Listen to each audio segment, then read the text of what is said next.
भगवान कह रहे हैं वो तपस्या मैं हूं। इसलिए भगवान की शरण में होकर उनको पुकारते हैं तो वो कृपा करके तप रूप से हृदय में आ जाते हैं। और ये सहनशीलता भगवत प्रदत्त होती है, फिर उसे कोई गिरा नहीं सकता। उसको ज्यादा विचार नहीं करना पड़ा काम त्यागने के लिए, क्रोध को सहने के लिए उसे कोई सूत्र नहीं पढ़ने पड़े, क्योंकि भगवान का शरणागत है, सह गया। ये बड़ी बात है। गोदावरी से स्नान करके आ रहे हैं, ऊपर से थूक दिया, फिर स्नान करने चले गए, फिर थूक दिया, आए थे उसी वही रास्ता था, 100 बार थूका। देखो महात्मा की महिमा, एक 100 बार थूका, 100 बार स्नान करके कुछ नहीं बोले, देखा भी नहीं। और उसको लगा कि नीचे उतर के आए, साष्टांग दंडवत है, क्षमा कर दो महाराज, गलती हुई। देखो क्षमा में कितनी सामर्थ्य है। कुछ नहीं कहा, देखा भी नहीं। उनका भैया तुमसे गलती क्या हुई? आपके ऊपर थूका। नहीं, ये तो कृपा की। हम बहुत त्रिकाल स्नान करते, पर आपकी कृपा से कुछ ही समय में 100 बार हमें अवगाहन करने का अवसर मिला। ये तो आपकी कृपा हुई। ये देखो, ये है तपस्या। जरा भी क्रोध नहीं आने दिया, जरा भी हृदय मलिन नहीं हुआ। इसी से भगवान प्रसन्न होते हैं। जो जितना सहनशील है उतना ही वो महान महात्मा होता है। महात्मा भगवत प्रिय होता है, भगवान का लाडला बनता है। देखो हम अपने सब मनुष्य शरीर मिला, हरि स्वरूप आचार्यों की शरणागति मिली, भगवत मार्ग मिला, हमको चूकना नहीं है। ये तपस्या अहंकार में क्षमता नहीं है कि सह जाए। ये तप केवल भगवत प्रदत्त होता है। जो प्रभु का शरणागत है, प्रभु के आश्रित है, उसमें सामर्थ्य आती है। सोचो, एकांत जंगल है, पर्णकुटी के अंदर जवान स्त्री जो वैश्या है, वो गई ही है भ्रष्ट करने के लिए, लेकिन हरिदास जी के मुख से निरंतर हरिनाम चल रहा है। 3 दिन तक वो अपना प्रभाव दिखाना चाहा, कोई प्रभाव नहीं पड़ा। ये देखो, ये है तप, ये है भगवान की सामर्थ्य। किंचन मात्र भी उनके हृदय में कहीं ऐसा आकर्षण नहीं हुआ, ये नवयुवती है, ये ऐसा। जो भगवद आश्रित है तो भगवान उसका तप बन जा। बड़े से बड़े कष्ट में उसको कोई विचलित नहीं कर सकता जो भगवद आश्रित है। ये तप, ये सहनशीलता भगवान प्रदान, ये स्वयं भगवान बन करके आते हैं। तप भगवान कहते हैं मेरा स्वरूप है। अगर ये सामर्थ्य आप में आ रही तो अहम को आगे मत रखना। अगर थोड़ा भी आप काम पर विजय प्राप्त कर रहे हैं, क्रोध पर विजय प्राप्त कर रहे हैं, तो श्री भगवान के बल से, प्रभु के बल से, थोड़ा संयम से आप ठीक चलने लगे। अहम को आगे मत करना। अहम को आगे आप किए, इसका लक्षण दूसरे में आपको दिखाई देने लगे। मैं ठीक चल रहा हूं, ये देखो गलत चल रहा है। जहां ऐसा दिखने लगे तो समझ लेना कि अब मेरी गिरने की स्थिति आ रही है। भयभीत हो जाओ, डर जाओ। अहम को आगे करोगे, गिर जाओगे। वास्तविक सहनशीलता, द्वंद्वों को सहने की सामर्थ्य श्री भगवान के प्रसाद से मिलती है, उनकी कृपा से मिलती है। बीजम माम सर्वभूतानां विद्धि पार्थ सनातनम बुद्धिर्बुद्धिमतामस्मि तेजस्तेजस्विनामहम्। हे प्रथानंदन, संपूर्ण प्राणियों का अनादि बीज मैं हूं। बुद्धिमताम बुद्धि, समस्त बुद्धिमानों की बुद्धि मैं हूं। तेजस्विनाम तेजः, समस्त तेजस्वियों का तेज मैं हूं। भगवान कह रहे मैं अविनाशी बीज हूं, अर्थात सब मेरे से ही प्रकट हुए हैं। सबका कारण मैं हूं। साहब मेरे से प्रकट हुए हैं, मेरे में रहते हैं और मेरे में ही समा जाते हैं। मेरे बिना किसी का कोई अस्तित्व नहीं। कितनी बढ़िया बात है अगर ये समझ में आ जाए।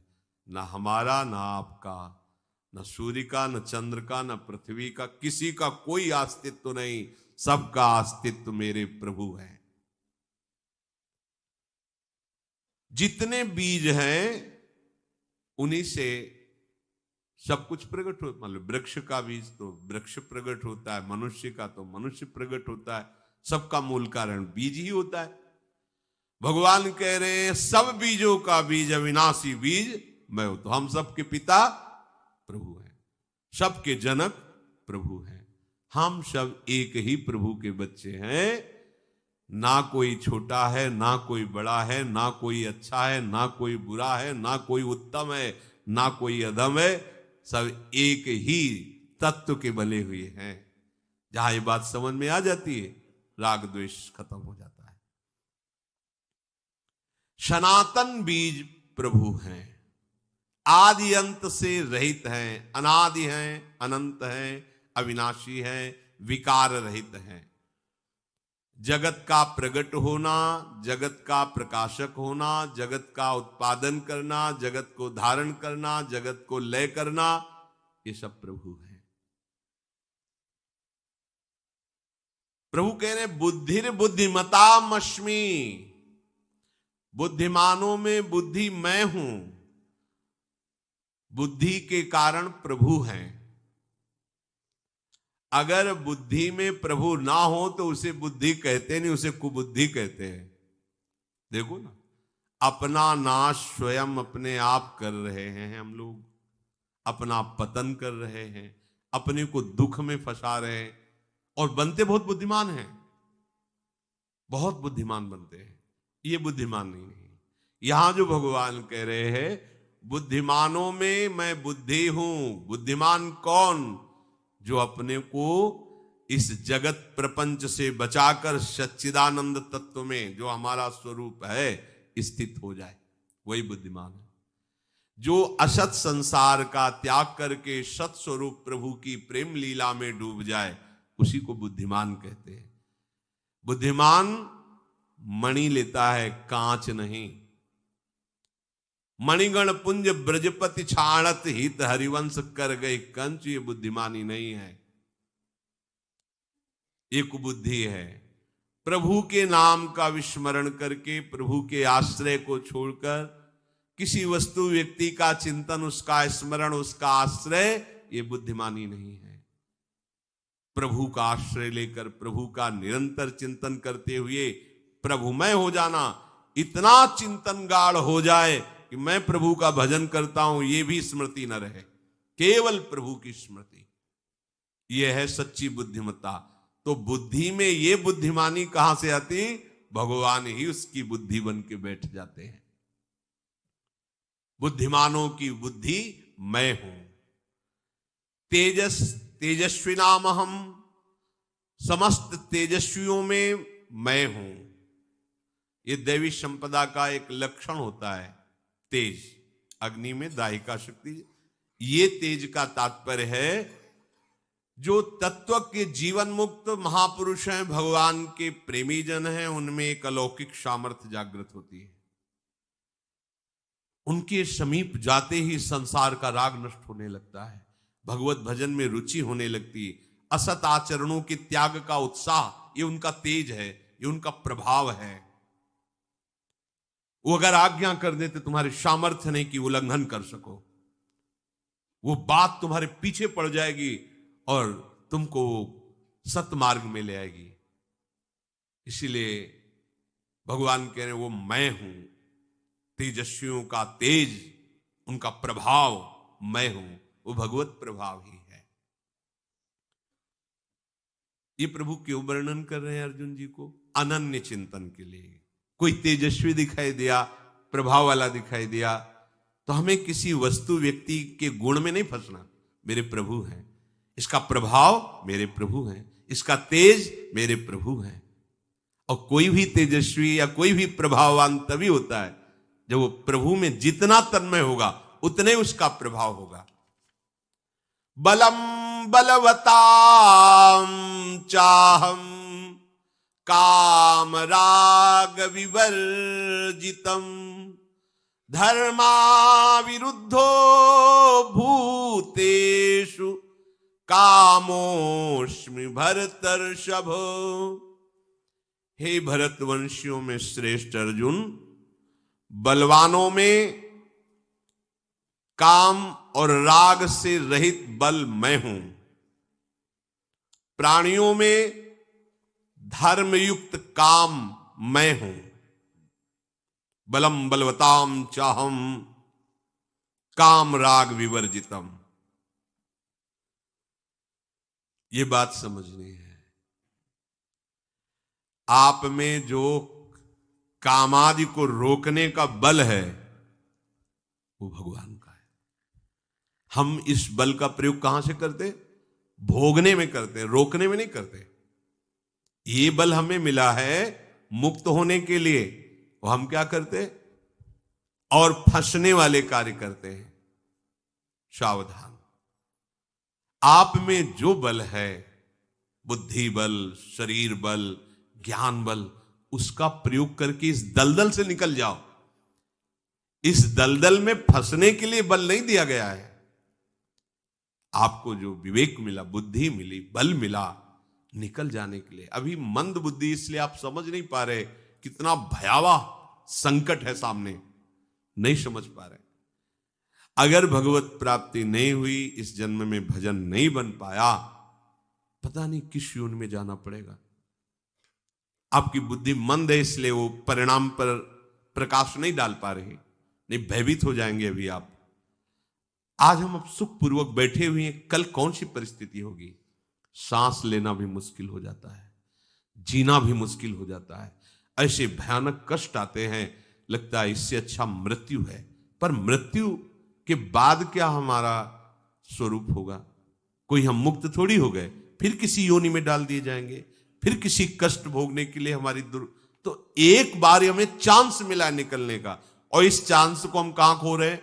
भोगों के भोगने में, मनमानी आचरण करने में, अहंकार की पुष्टता में। ठीक बात नहीं है। इसलिए भगवान कह रहे बलम बलवताम चाहम काम राग विवर्जितम। कठिन से कठिन कोई भी परिस्थिति हो, यदि आप प्रभु का आश्रय लिए हो, वो आपको कठिन नहीं लगेगी, क्योंकि वो बल प्रभु होंगे। देखो, शरीर रोग से ग्रसित हो जाए, कोई संसार में तुम्हारा साथ न दे, भारी से भारी प्रतिकूल परिस्थिति, पर आपके हृदय में जो एक उत्साह है ना, वो भगवान होते हैं। बलम बलवताम, नहीं नहीं नहीं, मुझे कोई परास्त नहीं कर, मैं भगवत विस्मरण नहीं कर सकता, अन्य का आश्रय नहीं ले सकता, प्राण त्याग देना सहज है, पर मैं ऐसा नहीं कर सकता। भूल न दे कुमारक पांव, ये बल भगवान है, ये आप में है। आप इसका दुरुपयोग कर रहे हैं, इसलिए आप इसे समझ नहीं पा रहे। जहां कोई विकार, जहां कोई कठिन परिस्थिति, प्रतिकूलता आई, आप भूल जाते हैं अपने प्रभु को और आप गिर जाते हैं। नहीं, आप में बड़ा बल है, क्योंकि आप बल समुद्र प्रभु के अंश हैं, और आप में वो बल प्रभु ने दिया है। आप कर सकते हैं, आप हिम्मत कीजिए। जो आप राग में बल प्रयोग कर रहे हैं, काम में बल का प्रयोग कर रहे हैं, उसी को अनुराग और निष्कामता की तरफ प्रयोग कीजिए। अभी आनंद समुद्र में डूब जाएंगे। आसक्ति रहित, कामना रहित, शुद्ध निर्मल उत्साह प्रतिपल भजन का ये भगवान का बल है। यहां कामना युक्त प्रतिपल भोगों को भोगने के लिए उत्साह हम बढ़ा रहे हैं। खूब भोग सामग्री एकत्रित हो जाए, कैसे होगी? धन से।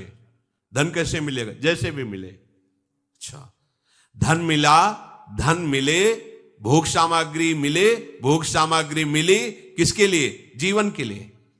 तो इस जीवन का उद्देश्य क्या है? जी किसके लिए रहे हो? भोगों को भोगने के लिए। ये अस्तित्व है, ये हमारा क्रम है। नहीं, जीवन है प्रभु के लिए। ये सब जीने के साधन है, वो प्रारब्ध में पहले ही निश्चित है। अन मांगे आगे आवेगो, जीव पल लागे पल को, श्री स्वामी हरदास जी कह रहे हैं। मति बंछे रे मति बंछे तिल तिल धन को, अन मांगे आगे आवेगो, जीव पल लागे पल को। बस तू तो इस जीवन का लाभ ले ले। ये जीवन किसके लिए? प्रभु के लिए। अब आप सही मार्ग में चल दोगे। जीवन किसके लिए? भोगने के लिए। भोग किसके लिए? जीवन के लिए। बस इतने चक्र रह गया। भोग सामग्री संग्रह करो और खूब उनको भोगो और कुछ नहीं है। जैसे स्वप्न का विलास, खाली के खाली रीते के रीते रहते, तृष्णा और बढ़ जाती, भोग वासना और बढ़ जाती, और भोगा शक्ति ऐसी दुर्दशा कर देती है, भोगने लायक नहीं रहते, पर उसी का चिंतन, उसी की जलन, उसी में पूरा जीवन व्यतीत कर देते हैं। बलवताम बलम, भगवान का बल आप में है। आप भगवान के बच्चे हो, आप भगवान के अंश हो, आप भगवत स्वरूप हो। आप अपने बल का प्रयोग कीजिए। कर रहे हैं, पर भोगने में नहीं, प्रभु की प्राप्ति में, इन पर विजय प्राप्त करने में। शास्त्र के अनुसार आपका जीवन हो जाए, भगवत प्रियता के लिए आपकी चेष्टा हो जाए। सतत नाम, ये जिनके प्रश्न रहते हैं, भजन नहीं होता है, बेकार की बातें हैं। आप अभ्यास विषयों का कर रहे हैं तो विषय चिंतन हो रहा, प्रभु का करें तो भजन होगा। एक स्थिति आती है फिर भजन करना नहीं पड़ता। जैसे हर नस नाड़ी में रक्त का प्रवाह दौड़ रहा है, दिल की धड़कन स्वयं हो रही है, सांस स्वयं आ जा रही है, ऐसे भजन छा जाता है। भजन करना थोड़ी पड़ता है फिर। पर यहां तक पहुंचने के लिए विषय क्रिया, विषय चिंतन त्याग करके निरंतर भजन का अभ्यास, तब आपकी रोम रोम जब रग रग बोले, तब कुछ स्वाद नाम को पावे। नस नाड़ियों में जैसे रक्त दौड़ रहा है, भजनानंदी के नाम रक्त के साथ दौड़ता है। देखो ना, कंडा थाप रही तो कंडा बोल रहा है विठ्ठल विठ्ठल, उसमें गूंज रहा है विठ्ठल। ये सब अपार बलशाली महापुरुष हैं। क्या बल है इनका? प्रभु, प्रभु इनके बल है। हम लोग इस बल का दुरुपयोग करते हैं, इस बल को आसुरी भाव में प्रयोग कर, बलपूर्वक किसी का स्वत अपहरण करना, किसी को दुख पहुंचाना, अपनी इंद्रियों को भोगों में अपने बल का प्रयोग करना, ये हमारे नाश का कारण बन रहा है। भगवान ने हमें ये जो बल दिया है, ये राग रहित होने के लिए है, ये दूसरों को सुख प्रदान करने के लिए है, ये काम आदि वेगों को सहने के लिए बल, ये बल है हमारा। हम टूट जाएं, हम निराश हो जाएं, उदास हो जाएं, कैसी परिस्थिति में हमें डाल देते हैं ये भोग कामनाएं, भोग चिंतन। स्वयं आत्महत्या करने के लिए तैयार हो जाता है आदमी। इतना अमूल्य जीवन ऐसे ही नष्ट करने के लिए, इतना जिस मन का दुलार करता रहा, वही मन उसको ऐसी परिस्थिति में पहुंचा देता है कि जीवन भार लगने लगता है। सावधान हो जाओ। धर्माविरुद्धो भूतेषु कामोस्मि भरतर्षभ। मनुष्यों में धर्म से अविरुद्ध अर्थात धर्मयुक्त काम मैं हूं। सबके अंदर कामना रहती है, कोई ऐसा नहीं जिसके अंदर काम ना हो, उसका मोड़ कर दिया जाता है। अब हमारी कामना का विषय हमारे प्रियालाल है, हमारी कामना का विषय प्रियालाल की सेवा है, हमारी कामना का विषय निरंतर प्रियालाल का चिंतन है, हमारी कामना निकुंज में जाने की है, हमारी कामना प्रियालाल के साथ रहने की है, हमारी कामना एक क्षण भी उनसे हम बिलग ना रहे। काम ही तो है। काम का शब्द केवल एक जनेन्द्रीय जनित मलिन क्रिया को नहीं कहते, संपूर्ण कामनाओं को कहते हैं। ये काम की धारा को इनकी तरफ मोड़ दो। सुंदर देखने की इच्छा है तो इनसे सुंदर कौन होगा? युगल सरकार से। सुंदर सुनने की इच्छा है, एक एक अक्षर में प्रेमामृत समुद्र उड़लते जब प्रियालाल बात करते हैं। आहा, गावत सुंदरी हरि सरस धमार, पुलकित खग मृग बहत नवारी। प्रियालाल गा रहे हैं। स्पर्श इनसे सुंदर किसका स्पर्श होगा? इनके श्री चरणों की सेवा, इनके श्रीअंगों में पोशाक धारण करवाना, आभूषण धारण कर, ये हमारी संपत्ति है। ये दंपत्ति हमारी संपत्ति है। जैसे अपनी संपत्ति में कोई भय नहीं होता, ऐसे ही हमारी संपत्ति प्रियालाल हमारे खिलौना है। श्यामा श्याम ये हमारे खिलौना है, ये हमारे जीवन धन है, ये हमारे प्राण है, ये हमारे मित्र है, ये हमारे सर्वस्व है। कामना को मोड़िए इधर। इनसे बढ़िया प्रीतम कौन होगा?